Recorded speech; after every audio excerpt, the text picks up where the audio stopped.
আজ রান্না করব এই যে ইলিশ মাছ এনেছে বাজার থেকে। ইলিশ মাছের মাথা দিয়ে কচুর ঘন্ট, ইলিশ মাছ আর কচুর ঘন্ট রান্না করছি। এখন আমার মনে পড়ে যাচ্ছে সেই পুরানো দিনের স্মৃতি।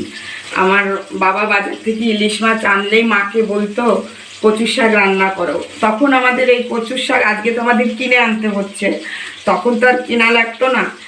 আমাদের কলপাড়ে অনেক কচুর শাক হতো। তো আমার মা একদম ঘরোয়া সাধারণভাবে রান্না করতো। শুকনো লঙ্কা ফোড়ন দিত, আর একটু ভাজা জিরে, সঙ্গে একটু আটা কিংবা চালের গুঁড়ি, আর একটু সামান্য চিনি। তো সেই যে কচুর শাক, ওখান থেকে মায়ের কাছ থেকেই এই আইটেমটা রান্না শিখেছি।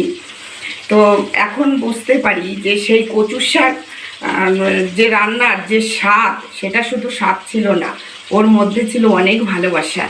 আর এই কচুর শাক, আমার মায়ের হাতের কচুর শাক আমাদের বাড়ির সবাই খুব পছন্দ করতো। বিশেষ করে আমার বাবার খুব প্রিয় ছিল এই কচুর শাকটা।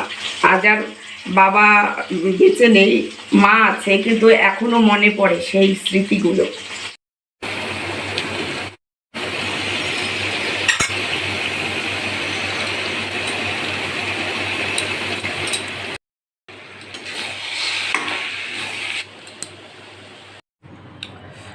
কচুর শাকটা খেয়ে দেখি, বুঝলে বন্ধুরা,